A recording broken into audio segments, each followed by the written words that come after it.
Koperasi Celebes dan juga bekerja sama dengan pemerintah desa Korek Musuku.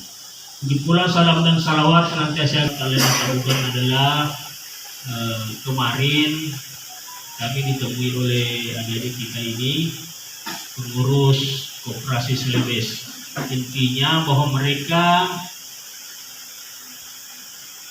membawa program yang kami nilai sangat bermanfaat nanti bagi bapak-bapak dan hadirin semua, ya, di mana ya, mungkin masih banyak yang belum tahu namanya perdagangan karbon di pada intinya itu nanti secara kita tarik garis benang merahnya itu sama dengan jual beli yang lain, cuman yang diperdagangkan ini bukan mobil, bukan emas atau lain-lain, tapi yang diperdagangkan nanti oleh antara bapak-bapak dan perusahaan dari luar itu adalah gas oksigen, ya. Jadi itu latar belakang terwujudnya program ini karena memang bumi kita ini sudah mengalami namanya pemanasan global, dan ini menjadi perhatian bagi negara-negara maju khususnya yang tidak mempunyai hutan atau yang tidak masuk dalam paru-paru dunia. Mereka itu menggelontorkan dana untuk diadakan kembali penghijauan guna menekan atau menyerap karbon dioksida yang dihasilkan oleh perusahaan-perusahaan maupun tambang-tambang mereka, dan Indonesia menjadi salah satu tujuan diadakannya program ini, yaitu program penghijauan kembali, ya, di mana diharapkan bahwa tumbuhan atau tanaman yang telah ditanam oleh Indonesia itu bisa menyerap karbon dioksida dari negara-negara lain dan menghasilkan oksigen. Nah, jadi tujuan kami ke sini, datang ke mengundang bapak-bapak ke sini, kami dan Koperasi Celebes menawarkan program yang baik di mana bapak-bapak nanti dianjurkan untuk menanam menanam mangrove kalau kali ini di dalam empang, ya. Nah, itu nanti tergantung dari bapak-bapak mau terima atau tidak, tapi yang jelas program ini sangat baik karena intinya bahwa ini bisa meningkatkan pendapatan dari bapak-bapak semua, dimana kita tahu bahwa sekarang itu komoditas ikan dan udang itu kurang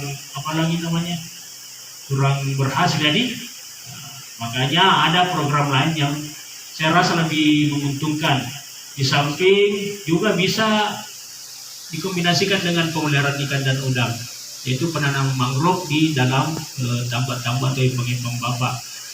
Mulai dari pembibitan sampai penanaman dan juga perlengkapan lainnya, perawatan juga akan menjadi tanggungan dari pihak Koperasi Celebes. Ya, jadi bapak-bapak tidak perlu mengeluarkan modal. Di cuma baru kan biasa ke modal dan dibayar lagi. Nah, jadi artinya bapak-bapak itu menghasilkan lagi uang. Itu dibayar per tahun berdasarkan ya penghitungan nanti, ya, bukan sembarang yang hitung nanti Pak. Karena ini karbon oksigen tidak bisa dihitung secara manual. Ini sangat besar sekali harganya, ini sangat tinggi harganya. Ini saya optimis bisa menambah penghasilan, bisa ada pemasukan ke desa menjadi pendapatan asli desa. Nah, untuk meningkatkan kualitas tambak bapak-bapak semua, ekonomi masyarakat itu sendiri. Jadi saya harap program ini dapat berjalan baik dan lancar di desa kita. Untuk itu, sekali lagi saya himbau, mari kita dengarkan bersama dan kita pelajari baik-baik apa keuntungan daripada sosialisasi ini.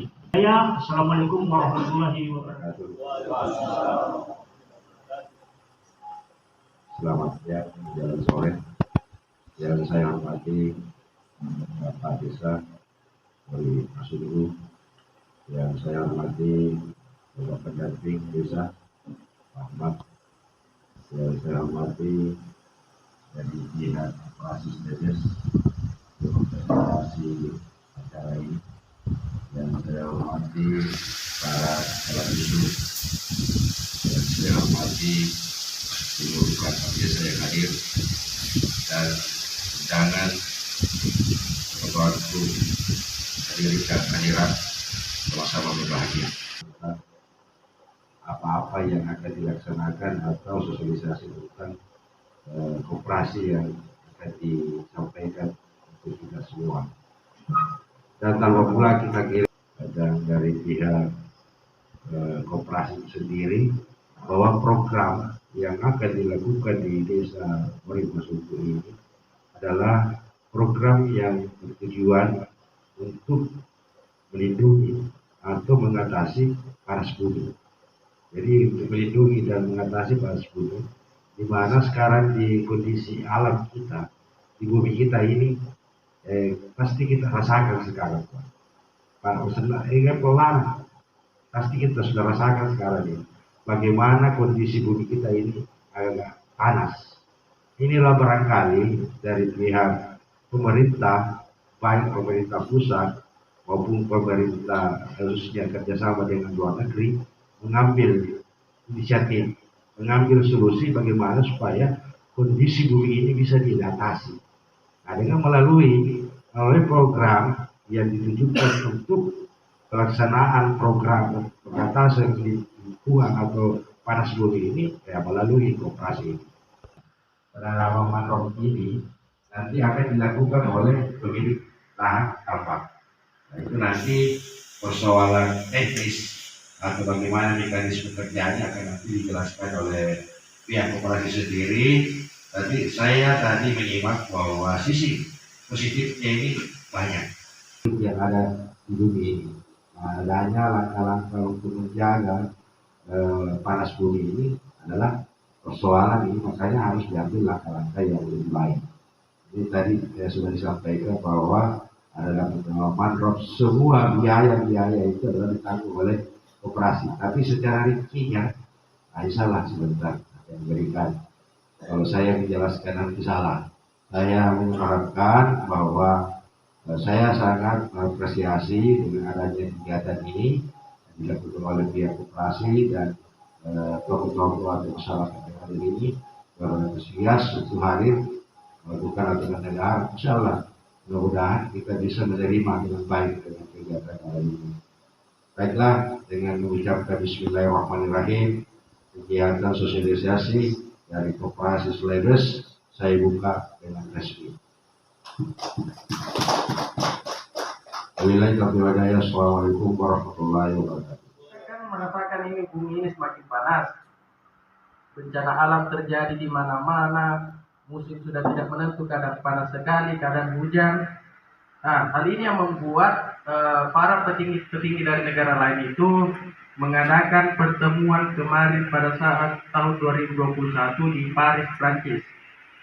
Para petinggi negara itu menyepakati bahwa setiap negara harus mengkoordinir perusahaan-perusahaan penghasil karbon di negaranya, bagaimana caranya itu supaya dia semacam akibat polusi yang dia hasilkan. Kan contoh kayak tonasa ini yang dipangkep, nah dia kan itu cerobong-cerobong asapnya itu mengeluarkan itu yang namanya polusi karbon. Nah, bagaimana dia itu secara tidak langsung mengganti itu, bagaimana itu karbonnya itu dihisap kembali. Maka dari itu ia kan kadang perusahaan itu tidak sempat menanam atau apalah segala macam, makanya dia menggelontorkan sedikit dananya. Itulah yang dirangkum menjadi satu. Suatu saat nanti dia yang akan membeli karbon kita itu. Dia yang nomor 91 tahun 2021 tentang tata cara perdagangan karbon dan nilai pasar karbon. Jadi dengan itu kemudian Menteri juga mengeluarkan peraturan P7 namanya tentang perdagangan karbon. Itu 3 tahun pertama tunggu biayai mulai dari penanaman, terus mulai dari hajir, bibit, propagul dan segala macam. Untuk biaya tanamnya juga kami sedangkan untuk harganya Terus pada saat hitungan tahun pertama itu Pak, kita melakukan biaya pemeliharaan. Apabila ada bibit yang ditanam oleh bapak-bapak mati, kita sulap, tetap kita biayai. Kalau ada bibit mati, kita tetap biayai. Tahun kedua juga begitu. Pada saat tahun ketiga baru seperti itu. Dan itu baru contoh kecil dari illegal logging misalnya. Seperti itu. Kemudian selanjutnya terkait dengan program ini, program istilahnya pabrik karbon ini melalui metode penanaman mangrove. Saya mungkin ingin sedikit gambaran dari teman-teman bahwa apakah program apa nama programnya ini? Cuma di tahun ketiga, berulurilah masyarakat. Dibabat kembali itu karbon, dibuat empat kembali. Itu maksud saya. Proses kedepannya ini seperti apa? Karena jangan sampai masyarakat sudah menanam seperti itu, kemudian kembali lagi ke awal ini masyarakat, nah babat kembali itu empatnya untuk dibalik lagi menjadi empat. Gitu. Sementara itu saja, terima kasih sudah mulai.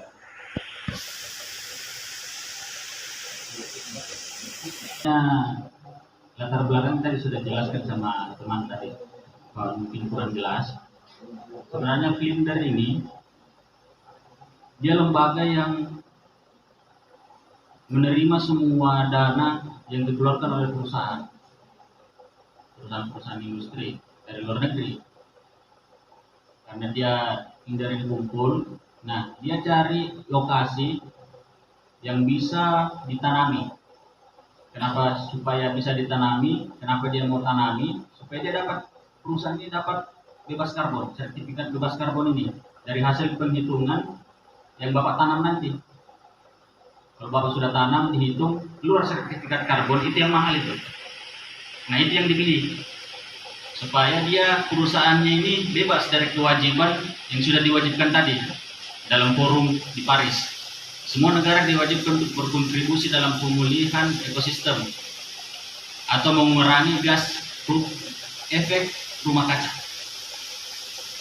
Karena daya serap karbon kurang, hutan dibabat, yang dibilang Bapak tadi, oksigen juga mengurang, akhirnya sinar matahari yang masuk ke bumi yang seharusnya keluar tertahan oleh gas karbon tadi tuh, gas efek rumah kaca. Mobil tutup kaca buat garis matahari, itu kan panasnya di dalam terus. Begitulah situasi kita sekarang ini Pak di bumi. Nah, makanya ini semua negara ini membuat forum bagaimana ini kita perbaiki kondisi bumi ini. Nah, caranya salah satunya itu tadi, semua yang industri yang menghasilkan karbon dioksida, jadi dia diwajibkan berkontribusi dalam hal itu. Itulah salah satu latar belakangnya Pak. Tapi kalau mau lebih detail lagi, di Google ada itu Pak, banyak di Google. Teman tadi, undang-undang yang dikeluarkan Pak Jokowi tahun 2021, ada juga di situ. Cara-cara perdagangan karbon juga ada juga di situ. Dari Kementerian Kehutanan juga sudah keluarkan P7. Jadi kalau masih agak ragu, mungkin bisa baca-baca dulu. Informasikan begini. Nanti Bapak yang punya, pemilik tambak yang punya hak untuk memutuskan mau atau tidak. Begitu Pak. itu Pengembangan desa, pembangunan, bagaimana memberdayakan masyarakat, produk-produk apa. Jadi misal contoh, salah satu contoh Pak. Nah, biaya bibit tadi yang insentif per tahun, dikasih 1 juta per tahun untuk dikasih ke pemilik tambak. Nah, nanti dia pergunakan untuk bibit atau segala macam. Ya, CPC-nya dia. Nah, kira-kira begitu Pak. Termasuk nanti dibantu di situ. Jadi mungkin bisa saya perjelas. 3 tahun sudah bisa dapat 60 juta. Kalau kita kalkulasikan atau bandingkan dengan hasil impact ikan udang berapa kira-kira? Siapa yang punya ahli biasa bisa perhitungkan berapa per hektar? Per hektarnya berapa? Berapa kira-kira bisa didapat? Perusahaan bisa dipakai untuk pembangunan di desa. Jadi tidak ada ruginya ini masyarakat kalau kita menerima program ini. Banyak sekali keuntungannya Pak.